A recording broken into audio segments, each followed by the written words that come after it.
So there is a very specific water depth on literally every offshore mega project where the math just completely flips. It's the exact point where building a massive, fixed platform stops being merely expensive and starts becoming, well, economically impossible. And at that exact same depth, going subsea stops being the cheaper but riskier alternative and simply becomes the only physically viable option you have. Act 1. The math flip. To really grasp this, we have to look at the raw physical limits. Think about the capital expenditure, or CapEx, for a rigid platform. It shoots up exponentially as the water gets deeper. I mean, you're fighting immense water pressure and structural loading with raw steel. It gets incredibly heavy and incredibly expensive really fast. But on the flip side, look at the subsea hardware. A subsea tree at 5,000 feet deep costs roughly the same to manufacture as one at 1,000 feet. The cost stays relatively flat across depth. Because of this dynamic, knowing exactly where that crossover sits is really what separates an engineer from a strategist. Cost estimation and economic evaluation exist to quantify these realities. Before billions of dollars are committed to a field development, we have to reconcile the absolute best technical engineering solution with the most economic solution, because, as you can guess, they aren't always the same thing. Act 2. The 3 cost buckets. Let's frame this breakdown to reveal the true, hidden cost driver in these deepwater projects. Now, most people just assume the underwater robots and all that complex subsea hardware are the big expenses, right? But as we saw, hardware costs are relatively flat. Installation? Sure, that's driven by vessel day rates, which aren't cheap. But the real budget killer? Drilling. It is incredibly steep, and it's driven entirely by renting mobile offshore drilling units, or MODUs.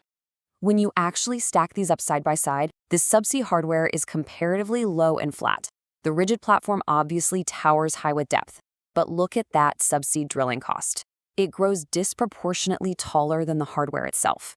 This tells us something absolutely crucial. A project can have relatively cheap components sitting down there on the seafloor, but still be completely uneconomic simply because the drilling budget spiraled totally out of control.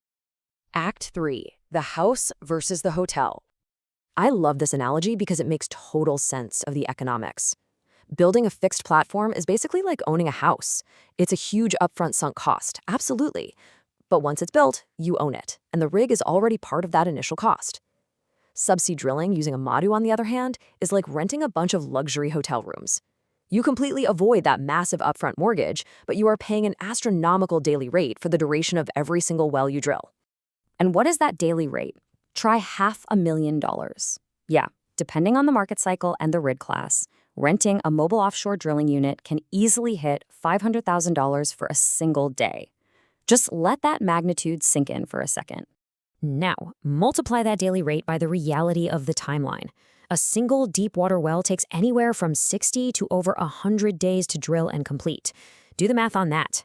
The drilling alone runs into the tens of millions of dollars per well before a single piece of subsea hardware is even lowered into the water. That hotel bill adds up incredibly fast.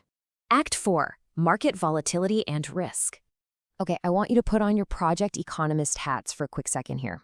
We're going to do a little stress test. Which project is more exposed to MODU date rate volatility in the market? Think back to the house versus the hotel. Option A is a fixed platform in 1,200 feet of water, drilling 40 wells. Option B is a subsea tieback in 5,000 feet of water, drilling just 6 wells. Which one has you sweating more if the rig rental market suddenly spikes? It's option B, the subsea tieback, for sure. Why?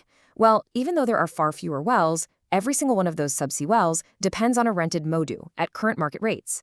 The platform project's 40 wells? Those are being drilled from a resident rig that is already paid for as part of the facility's initial sunk cost. A spike in rental rates hits the subsea project directly and immediately. And that leads us to probably the biggest realization about deepwater economics.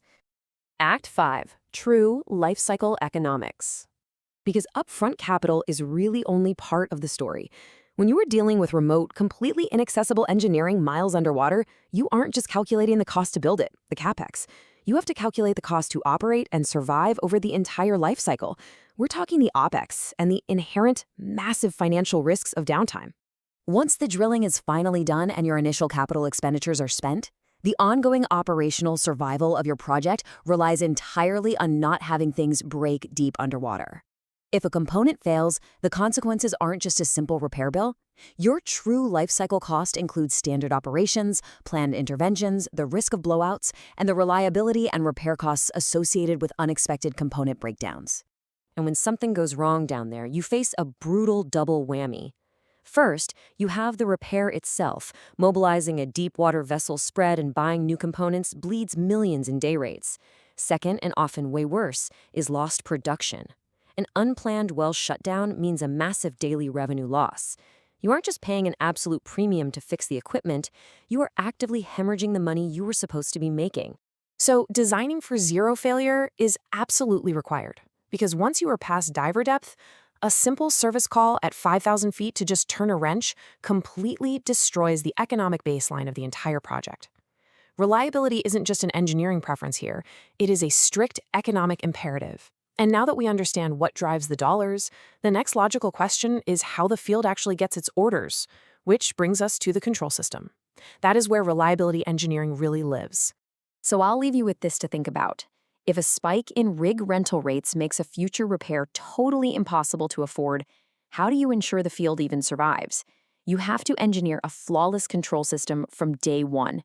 It is that crucial intersection where sheer engineering brilliance collides head-on with economic reality. Keep thinking about where the math flips on your next project.